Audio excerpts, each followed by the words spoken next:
അപർണ ബാലമുരളിയും അതേപോലെ തന്നെ രാജ് ബി ഷെട്ടിയും മലയാളത്തിൽ ഒരുമിച്ച സിനിമയാണ് രുധിരം. ഈ സിനിമയെക്കുറിച്ച് പറയുകയാണെന്നുണ്ടെങ്കിൽ ഈ സാധാരണ ഒരു സിനിമ തുടങ്ങുന്ന സമയത്ത് സിനിമ ഒരു ഒരു ബേസ് ഇട്ട് ആ ബേസിൽ നിന്ന് ഇങ്ങനെ കഥ ബിൽഡ് ചെയ്ത് വരാറാണ് പൊതുവെ പല സിനിമകളും ചെയ്യാറ്. പക്ഷെ രുധിരം എന്ന് പറയുന്ന സിനിമ അതിന്റെ കോർന്നാണ് ശരിക്ക് ആ ഒരു സിനിമ തുടങ്ങുന്നത്. അതായത് ഒരു ബേസ് ഇട്ട് കഥാപാത്രങ്ങളെ ഇൻട്രൊഡ്യൂസ് ചെയ്ത് അവരുടെ പശ്ചാത്തലം ഇൻട്രൊഡ്യൂസ് ചെയ്ത് അങ്ങനെയല്ല ശരിക്കും രുധിരം എന്ന് പറയുന്ന ഒരു സിനിമ തുടങ്ങുന്നത്. ഇതിന്റെ ഒരു സ്റ്റോറി പറയുന്ന ഒരു സ്റ്റൈല് ശരിക്കും വ്യത്യാസമുണ്ട് എന്നുള്ളതാണ് ഈ ഒരു സിനിമ കണ്ടപ്പോൾ എനിക്ക് തോന്നിയത്.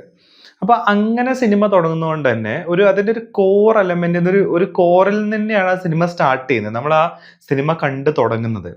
അപ്പോൾ നമുക്ക് വേറെ നമ്മുടെ ചിന്തകളെ പുറത്തോട്ട് കൊണ്ടുപോവാനോ അല്ലെങ്കിൽ നമ്മുടെ ശ്രദ്ധ മാറാനോ എന്നുള്ള സമയം അവിടെ ഇല്ല. സിനിമ തുടങ്ങുന്നത് തന്നെ ഒരു വല്ലാത്തൊരു സിറ്റുവേഷനിൽ വല്ലാത്തൊരു സീനിലൂടെയാണ് സിനിമ തുടങ്ങുന്നത്.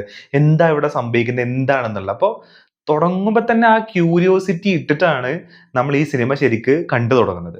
അപ്പൊ അതിന്റെ ഒരു അഡ്വാൻറ്റേജ് ശരിക്കും ഈ ഒരു സിനിമ ത്രൂ ഔട്ട് കാണുന്ന സമയത്ത് നമുക്കുണ്ട്.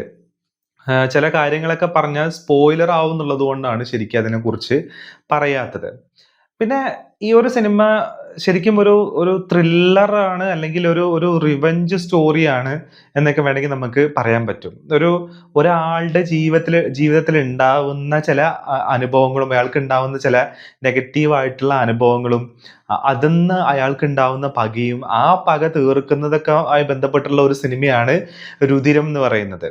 അതിന്റെ ഒരു ട്രെയിലറൊക്കെ കാണുന്ന സമയത്ത് തന്നെ നമുക്ക് മനസ്സിലാവും രാജ് പി ഷെട്ടി ആ തൂക്കം പിടിച്ച് നിൽക്കുന്ന സീനും പിന്നെ അതേപോലെ തന്നെ അപർണ ബാലമുരളിയുടെ കുറെ സീനും കാര്യങ്ങളൊക്കെ കാണുമ്പോൾ തന്നെ നമുക്ക് മനസ്സിലാവും എന്തൊരു ഫേസിലൂടെയാണ് ഈ ഒരു സിനിമ നമ്മുടെ പ്രേക്ഷകരെ കൊണ്ടുപോകുന്നത് എന്നുള്ളത്. അപ്പോൾ തുടക്കത്തിൽ തന്നെ നമ്മൾ ആ സിനിമയിൽ ആ ഒരു കഥാപരിസരത്തിലേക്ക് നമ്മൾ കയറിയിട്ടാണ് ഈ ഒരു സിനിമ ശരിക്കും തുടങ്ങുന്നത്. പിന്നെ ഏതൊരു ത്രില്ലർ സിനിമകൾ തുടങ്ങുന്നതും പലപ്പോഴും ഈ ഹിൽ സ്റ്റേഷനിലായിരിക്കും. വലിയൊരു കാടിന്റെ നടുക്ക് ഒറ്റപ്പെട്ട ഒരു വീട്, അവിടെ വളരെ മിസ്റ്റീരിയസ് ആയിട്ടുള്ള ഒരാള്, അങ്ങനത്തെ ഒക്കെ അത് ആ ഒരു സ്ഥിരം ടെംപ്ലേറ്റ് തന്നെയാണ് ഈ ഒരു സിനിമയും വരുന്നത് എന്നുള്ളതാണ്. പക്ഷെ ഈ ബോഗൈൻ വില്ല പോലെയോ അല്ലെങ്കിൽ അതിന് മുന്നേ ഇറങ്ങിയിട്ടുള്ള പല സിനിമകളൊക്കെ ഉള്ള പോലെ അങ്ങനെയല്ല ശരിക്കും ഈ ഒരു സിനിമ. അതിന്റെ ഒരു സ്റ്റോറിയോ അതിന്റെ ഒരു സ്റ്റോറി ലൈനോ പോലെയല്ല ശരിക്കും ഈ ഒരു സിനിമ.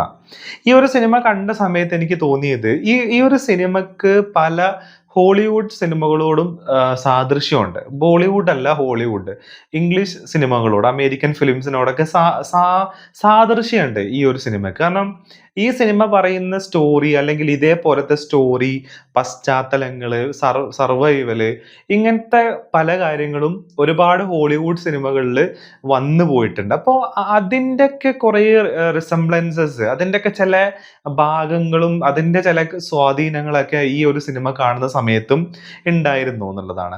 പക്ഷെ ഹോളിവുഡിൽ വരുന്ന അത്രയും സിനിമകളുടെ ഒരു ടോണോ അല്ലെങ്കിൽ അതൊരു സ്റ്റോറി ലൈനോ ഒന്നും അല്ല ഈ ഒരു സിനിമയ്ക്ക് വരുന്നത്. മലയാളത്തിൻ്റെതായിട്ടുള്ള ചില അതായത് നമ്മുടെ സൗത്തിൻ്റെതായിട്ടുള്ള ചില യുണീക്ക് സാധനങ്ങളൊക്കെ ഇതിനകത്ത് കയറി വരുന്നുണ്ട്. അപ്പോൾ ചിലപ്പോൾ ഈ ഒരു സിനിമ കാണുന്ന സമയത്ത് നിങ്ങൾ ചിലപ്പം നന്നായിട്ട് സിനിമകൾ കാണുന്ന ഒരാളാണെന്നുണ്ടെങ്കിൽ പല ഹോളിവുഡ് സിനിമകളോടും അതേപോലെ തന്നെ കൊറിയൻ സിനിമകളോടൊക്കെ ചിലപ്പോൾ നിങ്ങൾക്ക് ഇതിനോട് ഒരു സാദൃശ്യം തോന്നിയേക്കാം എന്നുള്ളതാണ്.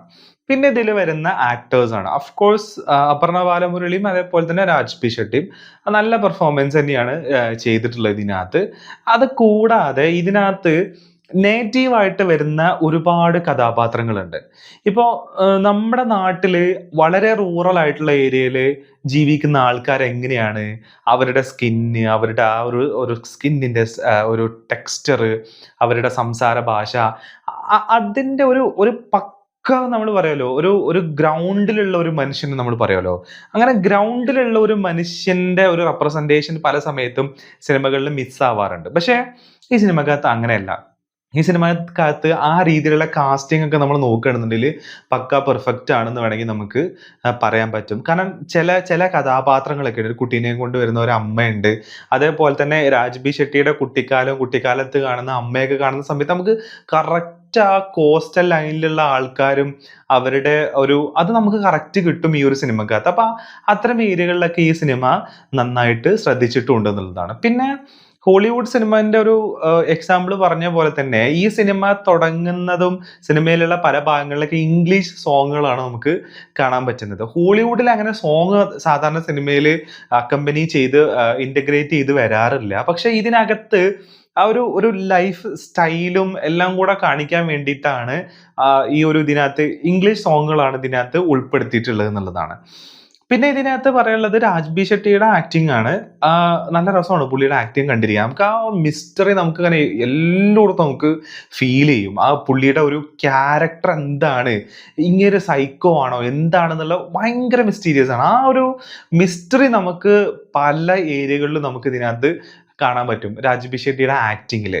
അപർണ ബാലമുരളിയുടെ കാര്യം പറയുകയാണെന്നുണ്ടെങ്കിൽ സാധാരണ അപർണ ചെയ്യുന്ന പോലത്തെ ഒരു ഇത് തന്നെയാണ്. ഒരു എക്സെപ്ഷണൽ ആയിട്ട് ചെയ്തിട്ടുണ്ടോ എന്ന് ചോദിച്ചു കഴിഞ്ഞാൽ എനിക്ക് അങ്ങനെ തോന്നിയില്ല. പക്ഷെ എന്നാലും കുഴപ്പമില്ല. കഥ ആവശ്യപ്പെടുന്ന രീതിയിൽ തന്നെയാണ് ഇതിനകത്ത് അപർണയും ചെയ്തിട്ടുള്ളത്. പിന്നെ ഇതിനകത്ത് ഇതിന്റെ സിനിമന്റെ ഒരു ഫസ്റ്റ് ഹാഫ് കഴിഞ്ഞ് ക്ലൈമാക്സിലോട് അടുക്കുന്ന സമയത്ത് സർവൈവലിലേക്ക് വരുന്ന സമയത്തുള്ള ചില ഏരിയകളാണ് നമ്മുടെ ഒരു ലോജിക്കിനെ വയലേറ്റ് ചെയ്യുന്നതായിട്ട് തോന്നിയത്. ഇതിനകത്തൊരു പട്ടിയുണ്ട്. അപ്പോൾ രക്ഷപ്പെട്ടു പോകുന്ന സമയത്ത് പട്ടിനെ രക്ഷിക്കണം, രക്ഷപ്പെട്ടു പോകുന്ന സമയത്ത് ഷൂ എടുക്കുന്നു, ബാഗ് എടുക്കുന്നു, ബാഗിൽ സാധനങ്ങൾ കുത്തി ഇറക്കുന്നു. ചിലപ്പോൾ ഞാൻ ഈ പറയുന്നത് ഒരു സ്പോയിലർ ആവാം. അപ്പോൾ അങ്ങനത്തെ നമ്മളൊരു സ്ഥലത്ത് അകപ്പെട്ട് നമ്മൾ അവിടുന്ന് രക്ഷപ്പെട്ട് ജീവനും കൊണ്ട് ഓടുന്ന സമയത്ത് നമ്മൾ എന്തൊക്കെ കാര്യങ്ങളായിരിക്കും ശ്രദ്ധിക്കുക? അപ്പത്തെ നമ്മുടെ പ്രയോറിറ്റി എന്തായിരിക്കും എന്നുള്ളൊരു കാര്യമാണ്.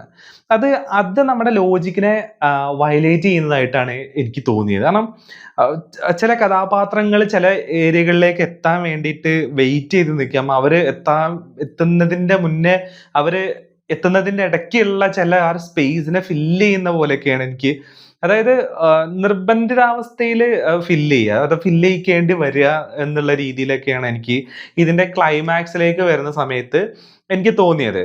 പിന്നെ ക്ലൈമാക്സിനെ കുറിച്ച് പറയുകയാണെങ്കിൽ തന്നെ ഈ നേരത്തെ പറഞ്ഞ പോലെ ഹോളിവുഡ് സിനിമകളിൽ കാണുന്ന അതേ ടൈപ്പ് സാധനം. അതായത് നമ്മളെ മാക്സിമം നമ്മളെ ഉപദ്രവിച്ച് നമ്മൾ അവശയായിരിക്കുന്ന സമയത്തും നമുക്ക് റിവെഞ്ച് ചെയ്യാനുള്ള നമ്മുടെ ഒരു ത്വര ഉണ്ടായിരിക്കും. നമ്മളെ ഉപദ്രവിച്ച ആളോട് റിവെഞ്ച് എടുക്കാനുള്ള നമ്മുടെ ത്വര. ആ ത്വരയിൽ നിന്ന് നമ്മൾ എക്സിക്യൂട്ട് ചെയ്യുന്ന ചില പ്ലാനും ആ പ്ലാന് വെച്ച് നമ്മൾ വിജയിക്കുകയും ചെയ്യുന്നതാണ് സാധാരണ ഇത്തരം ത്രില്ലർ സിനിമകളിൽ നമുക്ക് കാണാൻ പറ്റുന്നത്. അതേ സാധനമാണ് ഇവിടെ നമുക്ക് കാണാൻ പറ്റുന്നത് എന്നുള്ളതാണ്. ഒരു കാര്യത്തിൽ ഒരു ഇമോഷൻ സംഭവിക്കുകയും ആ ഇമോഷനിലൂടെ നമുക്ക് അയാൾക്കെതിരെ റിവെഞ്ച് എടുക്കണം എന്ന് തോന്നുകയും ചെയ്യുന്ന രീതിയിൽ റിവെഞ്ച് എടുക്കാം, അവസാനം സിനിമ അവസാനിക്കുകയും ചെയ്യുന്ന ഒരു സിനിമ. അപ്പോൾ മൊത്തത്തിൽ പറയുകയാണെന്നുണ്ടെങ്കിൽ ടെക്നിക്കലി നല്ല രസമുണ്ട് ഈ ഒരു സിനിമ കണ്ടിരിക്കാൻ. ഷോർട്ട് ആണെന്നുണ്ടെങ്കിലും മ്യൂസിക് ആണെന്നുണ്ടെങ്കിലും എല്ലാം നല്ല രസമുണ്ട്. പക്ഷേ ക്ലൈമാക്സിലേക്ക് അടുക്കുന്ന സമയത്ത് ചില ലോജിക്കില്ലായ്മയാണ് ഈ ഒരു സിനിമയെ കുറിച്ച് തോന്നിയത്. എന്നിരുന്നാലും തിയേറ്റർ എക്സ്പീരിയൻസ് ഉള്ള ഒരു സിനിമ അല്ല നമുക്ക് പറയാനും പറ്റത്തില്ല. അപ്പോൾ ഇതൊക്കെയാണ് രുതിരത്തിനെ കുറിച്ച് പറയാനുള്ളത്.